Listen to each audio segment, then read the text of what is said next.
Hello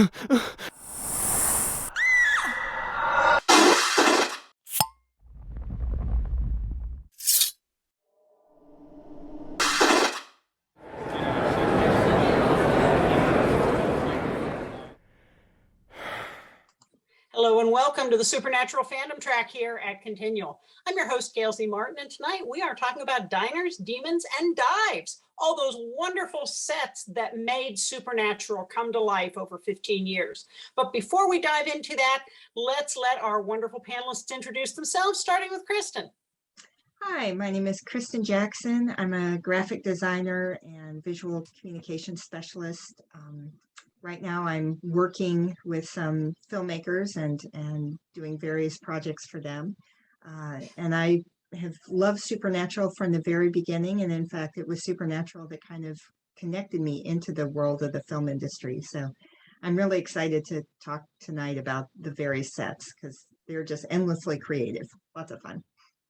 Okay, Anne.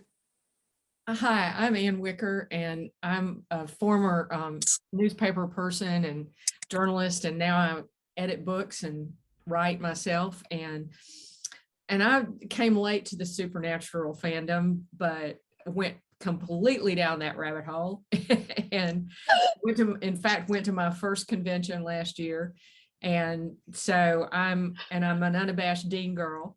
So and I can't wait to talk about these sets because they're just fabulous. Melissa. Hi, I'm Melissa. I have been a fan since the pilot first aired, and I can be found on the TFWNC Facebook group that you moderate. And Lynn. Hi, I'm Dr. Lynn Zubernis. I'm a clinical psychologist and a professor at Westchester University. I have been a fan of Supernatural since pretty much the beginning. I've written 6 books on the show, and the most recent 2 books were written with the actors and the fans of Supernatural. So they all wrote their own chapters about what the show has meant to them. Those are Family Don't End with Blood, which is a pretty cover, and about the show's legacy. There'll be Peace When You Are Done, also pretty cover. I didn't do the covers. I'm just giving the artist Christine Griffin a big shout out. I'm Gail Z. Martin, and Morgan Bryce. As Gail, I write epic and urban fantasy. As Morgan, I write urban fantasy, male paranormal romance, but all my worlds are ones Sam and Dean could walk into and feel right at home. I came late to the party also, fell in love with the show in the middle of season 11, binge watched 11 seasons in 4 months so I could be ready for the start of season 12. Haven't looked back. I was fortunate enough to write a chapter in There'll Be Peace When You Are Done, and I'm also a staff columnist for the Winchester Family Business blog, and I run the Supernatural TFWNC group as well as the Supernatural track here at Continual. So I'm a little bit, perhaps, obsessed with the show. So one of the things that definitely makes Supernatural so memorable are all of the wonderful sets. They're creative, they're tongue-in-cheek, there's some humor there's some reality for anybody who has traversed some of the byways and state routes of the Midwest. And I want to start with Kristin, who's got some on-set experience with knowing what goes into making these sets. We see the pretty. What's behind the scenes? Okay, literally, everything that you see, like with the Men of Letters bunker, Crowley's throne room, the Angel Jail, that all takes place within a ginormous soundstage. So it is hugely tall. I had some photos. I can always share them on Twitter or something if anybody wants to follow me and take a look at some of the photos I took.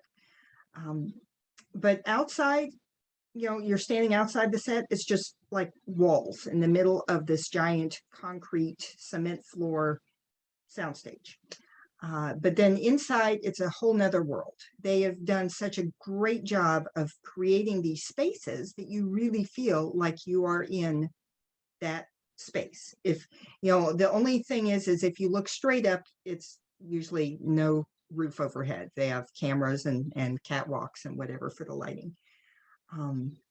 But it is, if you can visualize like an enormous empty warehouse, and then the standing set would be up, like you walk up a set of like wooden stairs to get in. So it's not sitting on the floor itself, which surprised me. I would assume that they just build something straight on the floor. They don't. They build it up off the floor.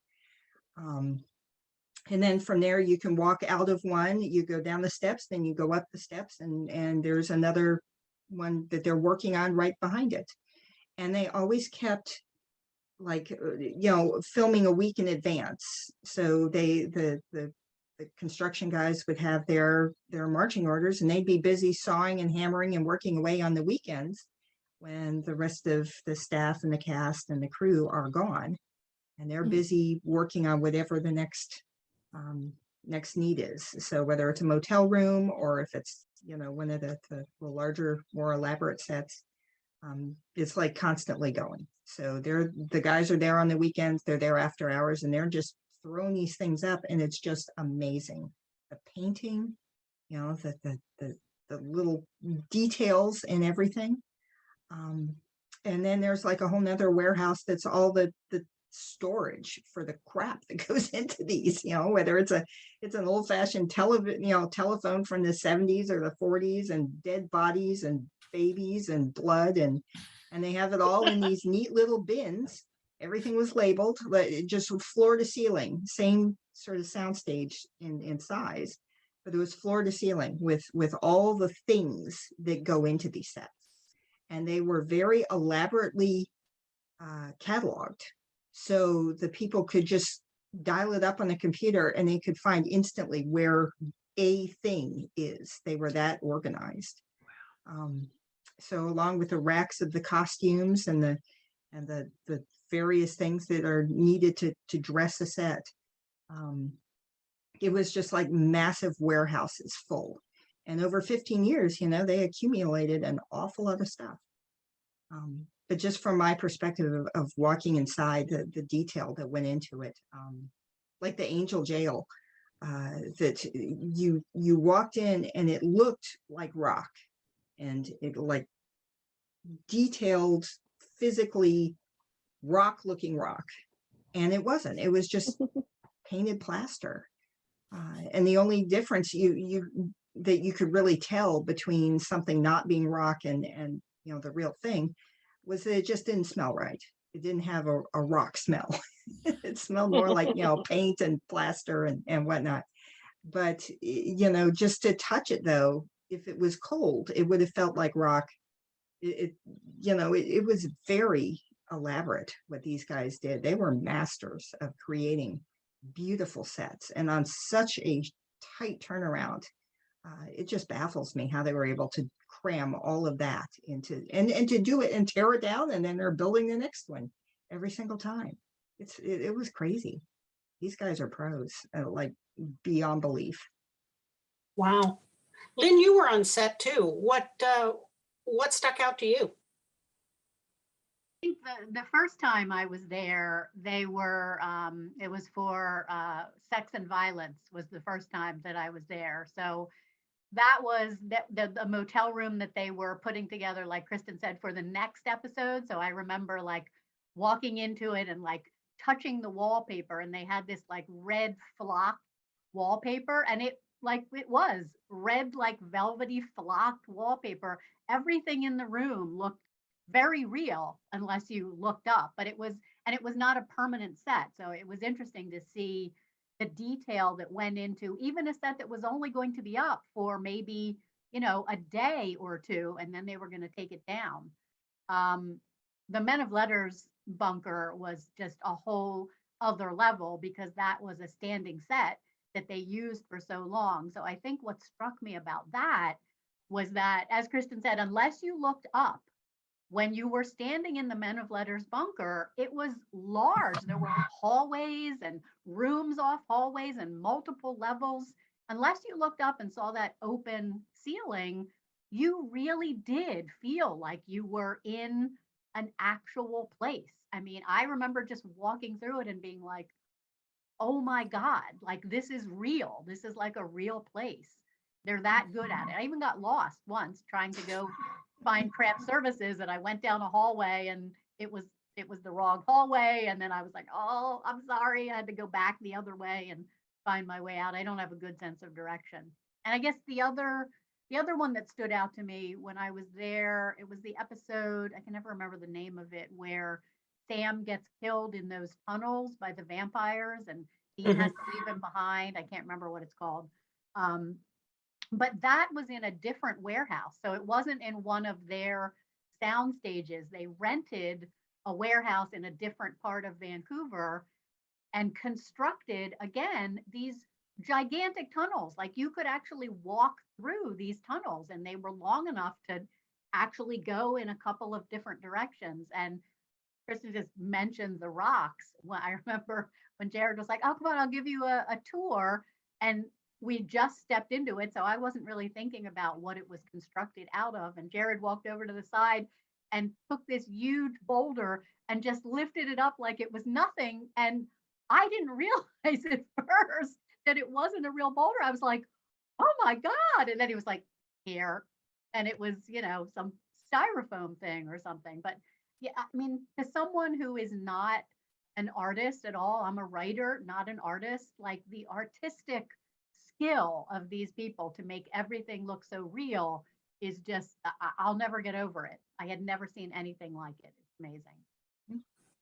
Yeah, that's the thing that strikes me in general, before we get into specifics, is just, you start on after you've watched the episode for the first time and have gotten through the story and you know what's coming, and now you're watching it again and you start to realize all the little tiny details that, like the triangular cards in the motel rooms that tell you how to use the TV or that have the name of the hotel.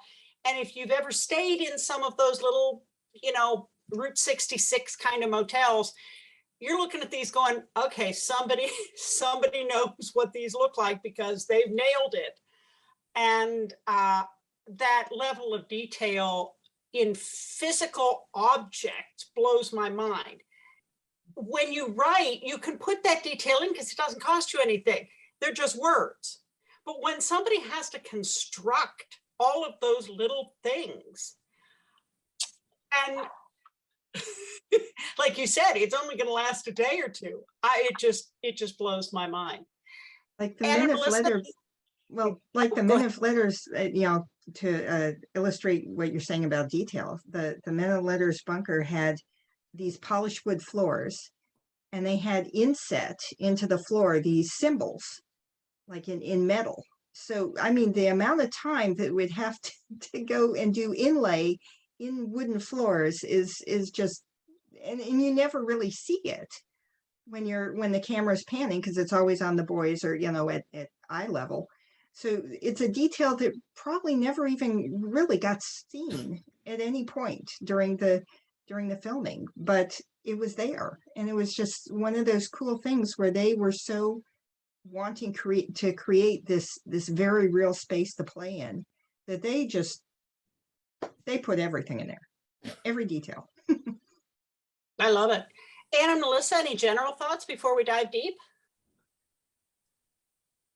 I'm just fascinated to hear the behind the scenes things from Kristin and Lynn. I mean, that's just amazing. And it is an amazing thing that they created over and over. Mm-hmm. And even the giant, like when you're in the car, there's green screens. So the car was kind of, if you're visualizing this studio, you walk in from like stage right and you're looking across, and towards your right, towards like the front of the stage, was where they'd set up these giant green screens that the car would be on, that they'd shoot for the interior scenes of the car. So, and then they have these big sheets of backgrounds that are up in the rafters, and they drop them down to be the backdrop for different things. There's a term for it, and it's right on the tip of my tongue, and I can't remember what it is. But this room, this giant warehouse room, contained so much story, and yet it was just like a giant warehouse. And yet it was everything. It was everything in the show, which is crazy. Well, and one of the things that strikes me is, if you're doing a show like Friends or something like that, yes, you have the apartment set, but then because it's, there's so much that they just do outside of the set because it looks like it's modern day. And of course, in Supernatural, they were out on location a lot, but the standing sets like the Men of Letter Bunker go so far beyond just somebody's very nice apartment. And even the motel rooms are just, beyond that, oh, let's have them walk into a bar. It's so far beyond that with all the detail. Mhm. Melissa, any thoughts before we dive deep? No, I'm good. Okay. So let's start with the motel rooms. Now, there was a certain type of genius there with they always had the divider. They always had some sort of very strange theme. What were some of your favorites? And I do want to give a shout out. This is the compilation of set books that from all 15 seasons that's been put together by Insight Designs. And it's the crew member souvenir journey that has now been made available to everybody. So it is just a beautiful collection of high def photos of all of these things we're talking about. So if this is your jam, this is definitely a keepsake you'll want to look for.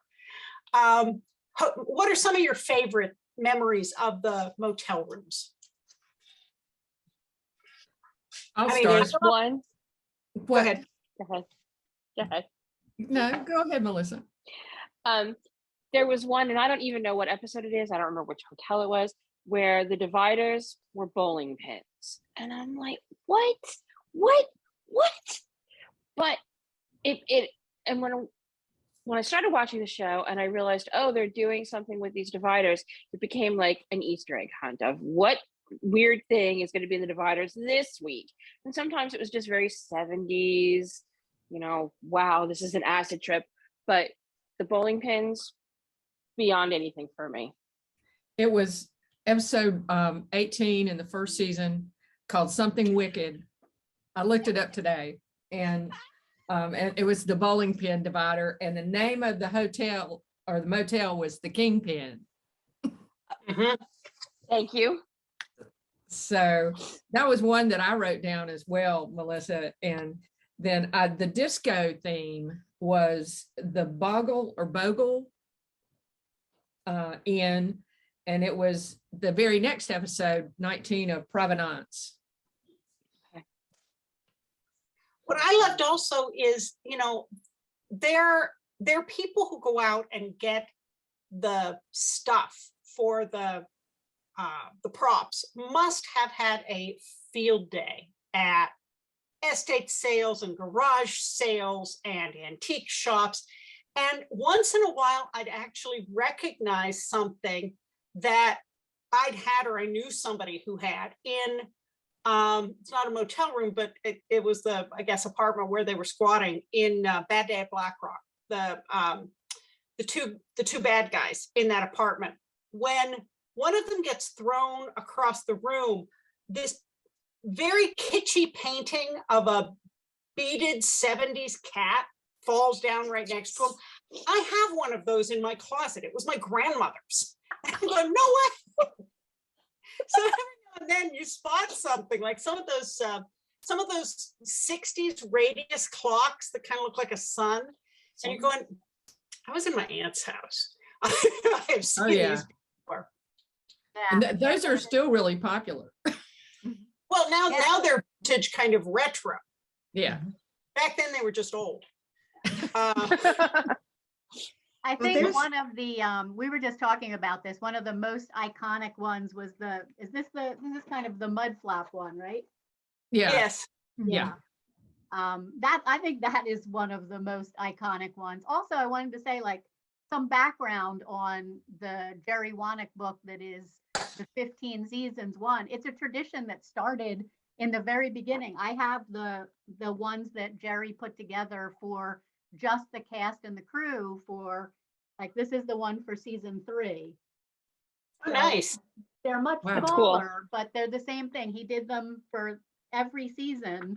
And so it's kind of nice that now the fans are able to have like what was the traditional gift that he put together for the cast and crew, because it really is the same thing. And it's a tradition from the very beginning. When I had my first set visit and he came downstairs to find us and invited us to come up to the production office to, meet everybody who was making the show look the way it was. And he was so sweet to like give me copies of these early crew gifts. And also I'll give you another interesting little behind the scenes tidbit. So the production office, the way that they separated the cubicles in the production office was with some of the dividers that they used in the show as motel dividers. So the bowling pin ones were there and the mud flap ones were there. And it was the coolest looking production office because those were the cubicle dividers. I thought that was so cool. Oh, man. That is. Neat. That's I think one of amazing. that wow, so much more personality than your average cube farm. Yeah. Mhm.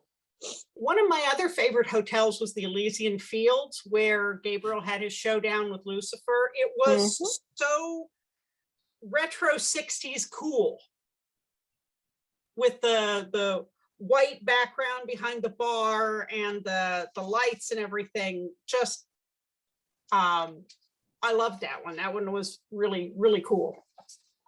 Plus the neon sign for that was fabulous. Yes. Mhm.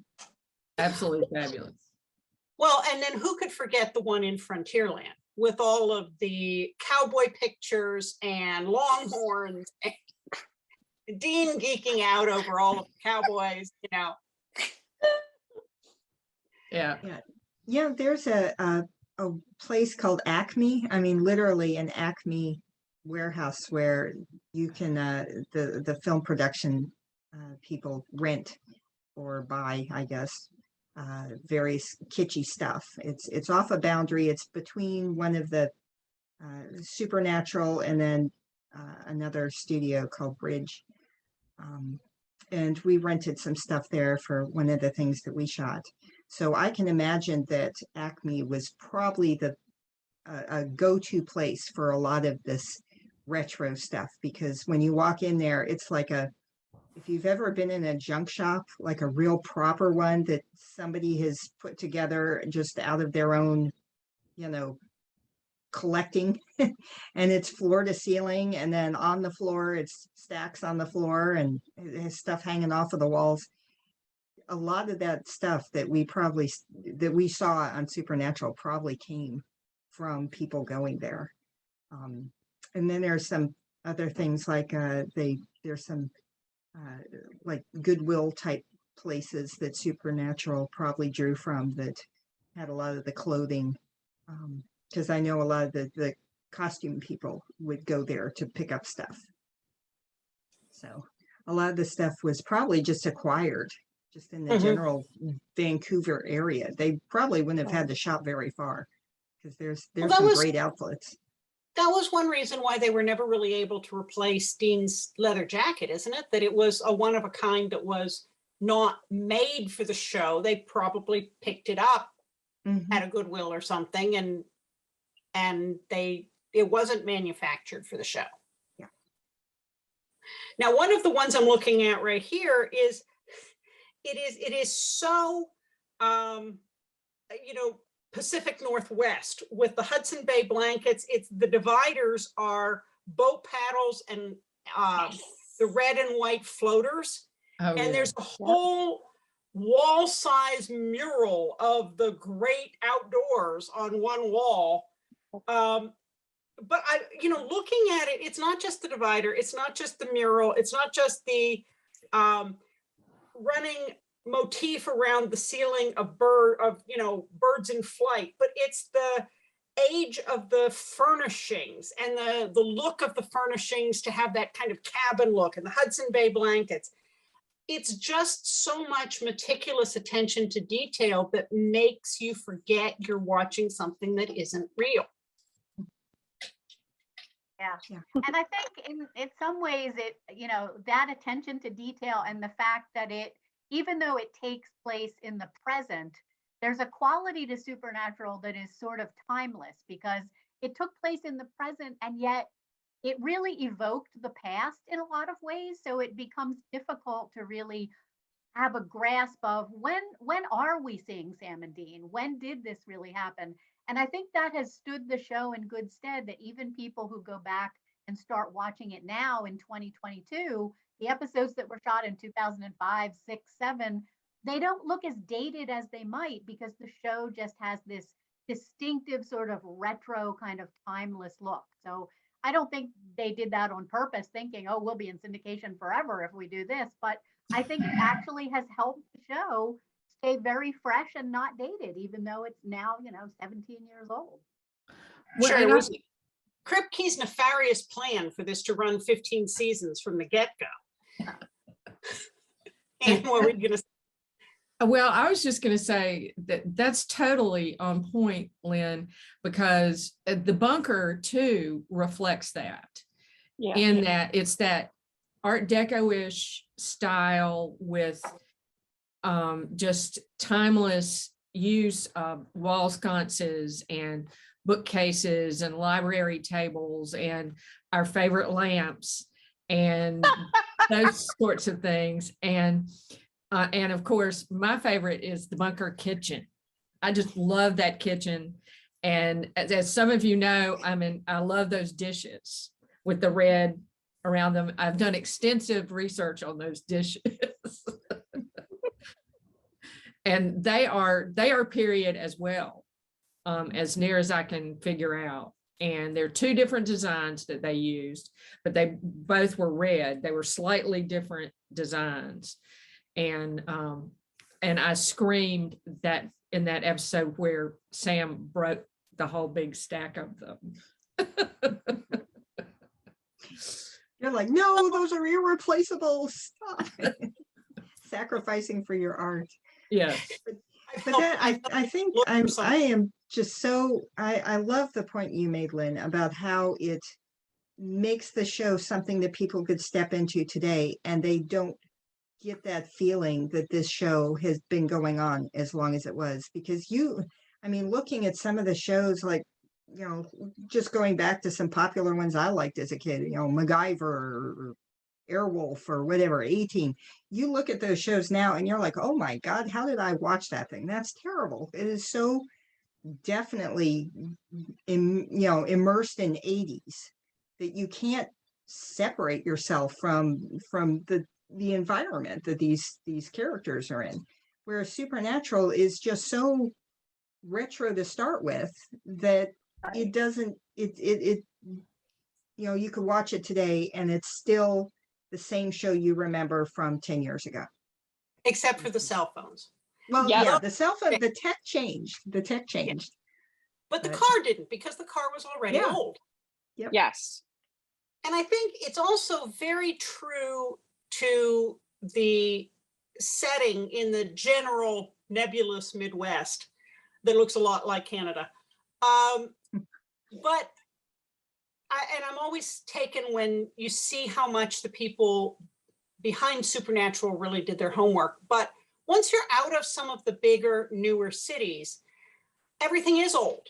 You go through these small towns and things are repurposed. My kids grew up in Charlotte, which is a very new city, and people generally build new buildings when they want something. I grew up in Northwest Pennsylvania, where they haven't built much of anything since the Second World War. And so I'm used to seeing buildings be 6 or 7 things over a period of time or more. And that was very true to the kind of places Sam and Dean went, that these places were already older. They didn't look new. They weren't new. They weren't even new in the fiction of the series. They had been many things. So it wasn't just the Winchesters who got reincarnated. It was the buildings too. Now, what are some of your other favorite sets? You know, there are so many. We had all the diners and the bars, and we had wonderful sets like Bobby's house, which sometimes seemed to acquire a whole bunch of other rooms depending on the episode. Sometimes I had this feeling it was this little bungalow, and then, whoa, where did he get those rooms? So what else stood out to you? Well, I like the Roadhouse. And you know, your first impression of it, you walk in and it's a dive bar, and I've been in many a dive bar myself, and it was very, very real. And and with Chad Lindbergh, Ash sleeping on the pool table was hilarious. And that first impression that you got with that, and my other favorite bar set was the one that was in Dean's Head, Rocky's Bar. Rocky's Bar. And I mean, Melissa, you'll have to help me remember all the Easter eggs in there. I have my notes. With you know, Rocky from Moose and Squirrel to, didn't Family Business have a tab? Yes. Yes. And you know, all that was, I just love that. And the monkey, or you know, The yellow monkey. Yeah. Melissa, what's on your list? Rocky's Bar. Because okay, try to be concise. The font that they used for the sign is the same font from Rocky and Bullwinkle. There was the moose on the wall. There was a squirrel that had aviator goggles holding a beer. There was the Family Business taps. There was, in Dean's office, the paperwork. One of the just pieces of paper laying on the desk was Family Business. It was an invoice or something. There was 2 photos back behind the bar. There were 2 photos of the Impala and the license plate from the original license plate from the Impala. There were so many love letters to the Rocky and Bullwinkle connection. There were so many Texas and tying things into Jensen and to Dean. That set to me was just unbelievable. And when I got through the book today, looking through it again, I stopped at those pages and just sat there and was like, this was my favorite set. Not even the bunker is as cool to me as Rocky's Bar. And I hate to say that because I love the bunker. Wow. That's saying something, Melissa. It could just be because I love the whole concept of Rocky and, you know, Moose and Squirrel, because I loved the cartoon as a kid. So it just seems to all fit. I love that. I don't know what I can never know what episodes are, but there was an episode near the end of the season, the series, where Sam is transported into, like, he's the guy with the glasses and the hair pulled back, and Castiel is like, what is going on? You know, that achy double hockey sticks. I don't remember the episode, but anyway, part of that takes place in a really cool diner, and they did the exterior really interestingly, and then in the interior it was very kitschy, sort of 50s 60s diner.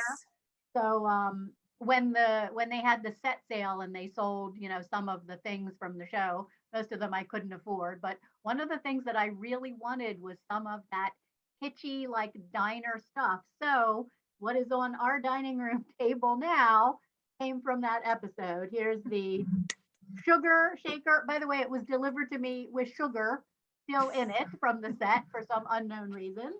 Here's the salt and pepper shakers from that diner. And then I have the milkshake straws from the milkshakes that Sam was sitting there drinking in the diner. So I know it's like the silliest thing ever to get from a set sale. I absolutely love them because they just evoke that whole kitschy diner sort of feel. So they live on our dining room table all the time now. No one's allowed to use any salt and pepper shakers or sugar dispenser but these. That's awesome. My dad loved the old-fashioned trolley car diners, the ones that had been remade out of the trolley cars when they were retired. So if we passed anywhere near one when we were driving, when I was a kid, we had to eat there. And so so many of the diners in Supernatural reminded me of that era. And there was a place we used to go when we visited my aunt that was called it called itself a milk bar. It was basically adjacent to a dairy that had, ice cream and milkshakes and floats and all that, a breakfast and lunch place. But it had the cement block with the cutouts, the breeze blocks, I think they called it. It was very 60s, down to the bright orange vinyl booths. And so much of Supernatural brought those memories back of the places from that era that were still alive and kicking when I was a kid. What else, folks? Well, What I'd other say with Bobby's house, one thing I really loved about it was how lived in it felt. Like I could imagine that after they, called cut and everybody went to lunch, everybody would just kind of wander back there and then hang out. They would sit in the chairs, they would sit on the sofa and just, treat it like they're home away from home, because it had that feeling, that quality that when the set, was shut down for the night, that there'd still be people living there because it was that well done. How you could create a feeling like that, I'm not sure. Whether it was just the right collection of elements, the various, furniture and props and things on tables and, the walls and the lighting, but it just had a feeling like it was very lived in. And I'm not sure if, like you guys were saying, that the artistic quality is just off the charts. How you would create lived in as a quality, I don't know, but they did a good job of it. That was a standing set, at least for a while, because when I was there for the first set visit, that was one of the ones they took us to, because that was one of the few, I guess maybe at the time that would have been the only standing set at the time. Yeah. That and the silo, what became the panic room. Those were the only things that were standing sets. So it did look really, maybe you're right. Maybe it was lived in because it was a standing set. Maybe people did hang out in it and take their breaks there and sit in the chairs and keep them warm looking. I don't know. It looked comfortable. Yeah. Cluttered, comfortable. Well, speaking of Bobby's house, I have to say, like you recognized stuff in another episode, Gail,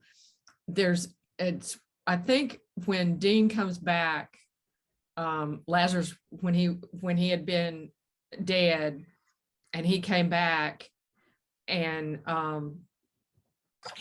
Bobby has doused him with water and he has a towel on his shoulder. I have a towel exactly like that. And so I carefully put it away. I don't use it anymore. Also, on Dean's desk in the bunker, there's a desk lamp that I had one exactly like that with the red and the black buttons that my dad gave me when I first went to school, like first grade. And I kept it and used it until well after college, and it finally died. And I'm not really sure what happened to it. I guess we threw it away at some point in one of our moves, but I just went, that's my lamp. I'm looking at a picture and I don't remember which episode this is, but they took Woodsy to a whole new extreme. Not only do they have the wall-sized mural of the woods, but the dividers are cut from birch trees with fake birds in them. And the chandelier is antlers and there's a deer head on the wall and it looks like a log cabin. And not to go over the top, but of course they did, the comforters have bears on them and moose. So somebody was having a great time putting this together. And they had such a short amount of time to do it too. I mean, you can imagine they get the notes, this is going to be needed for next week's episode. Here's a list. It's going to be, a theme of this for the motel room. So go out and collect stuff. So you could just imagine these, people in the set deck department just kind of fanning out across Vancouver, saying, "Hey, I got the blankets for the beds, what else do we need?" And they're texting back and forth. "Well, I found a great telephone," and they had to just slap it all together and have it look good, and then take it all apart and then file it in that giant warehouse with all the bins. Which makes me think of Indiana Jones at the end of the Yeah. first movie. Oh my gosh, the whole warehouse was full of that. I mean, you could lose yourself in there with all the stuff, the accumulated, and not just one lamp, but they have 15, 20, 30 lamps, and they're all different times or different kinds to fit different time periods. So just trying to keep it all straight must have been extremely challenging. And then to acquire new stuff and just keep adding more. But like you say, the detail that went into each theme, they must have, had just great communication skills to be able to pull all that together in just a day. They have to have the sets up, and then they deck them, and then they dress them and light them, and then they're in use, and pull it all apart again. One of the others that sticks in my mind is the cantina when Dean confronted Death, Mark Cain, that very dramatic episode with Sam and Death. And, you've got the Mexican Day of the Dead mural across the back, all the colors, all the, defunct Mexican restaurant vibes. And you're sitting there going, I know I've eaten in a place like this. I swear I've eaten in this place, because they just made it so real. I mean, I think it really is that attention to detail and it's like Kristin said, I mean, it struck me too when I was in the bunker that the level of detail was probably never going to be seen in like 99.9% of occasions. Like I went to the library of the bunker and went through all their books because I was curious to see, like, what do the Winchesters actually have in the Men of Letters library? And there were real books. I found like 3 psychology texts, very like 1940s, 1930s psychology texts. And like they were real books, most of them. Some of them were not. Some of them were just spines, but a lot of them were. I don't know, like whoever really saw any of the titles of those books other than, curious me who had to go rifling through them when I was there, but probably nobody else. What a gift. I was going to say, I just saw that with the new huge high def TVs, you can see more of that detail now than sometimes they ever thought. And there was something about Star Trek Next Generation, which was shot in the 90s, and how on a lot of the signs, it was just gibberish underneath because nobody was ever going to be able to see that on their TV at home. And now we've got 75-inch high def TVs and you can read it. I'm sorry, Melissa, you were going to say?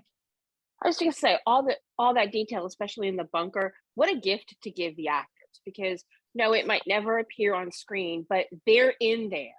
They are seeing stuff that we're never going to see. We're not going to see that stuff on the floor.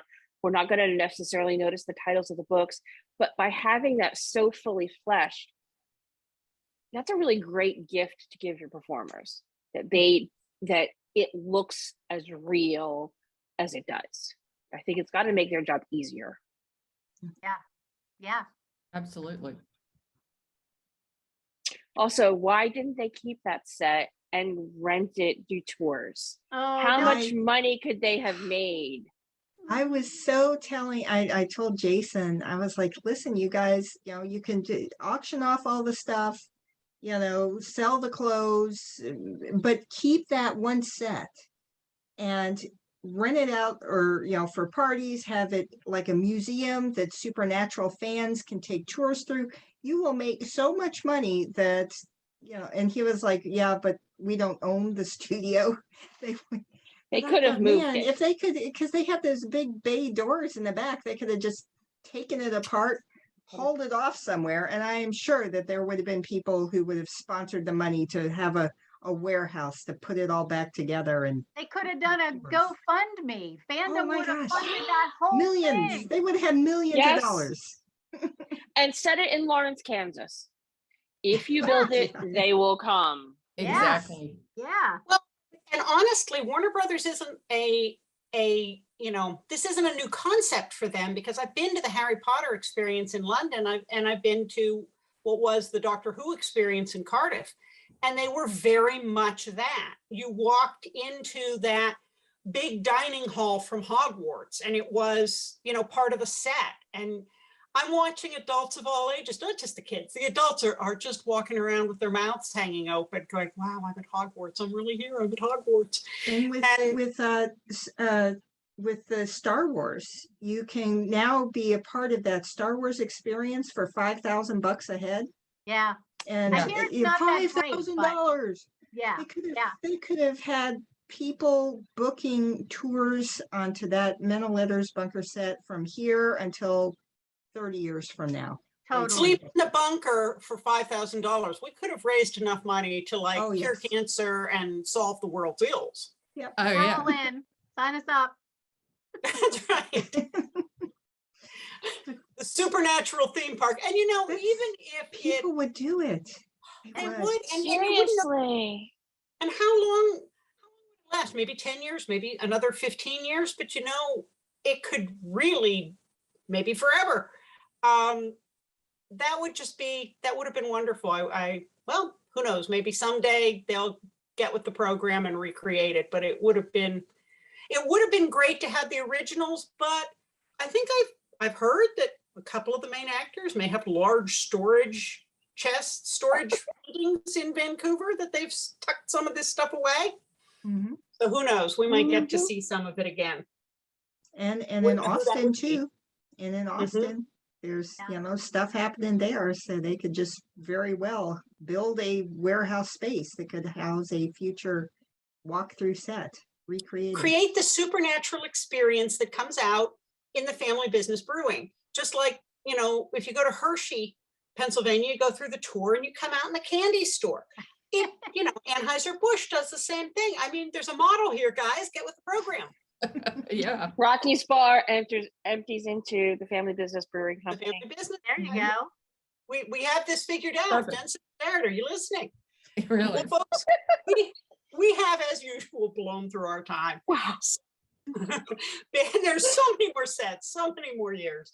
But before we go, let's have everybody say who they are again and where we can find you online, starting with Lynn.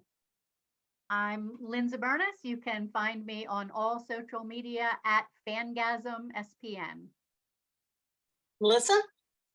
I'm Melissa, and you can find me causing trouble on the TFWNC Facebook group that you moderate. Anne? I'm Ann Wicker again, and you can find me under that name on Facebook and Twitter, and on Instagram as Ann.Wicker2.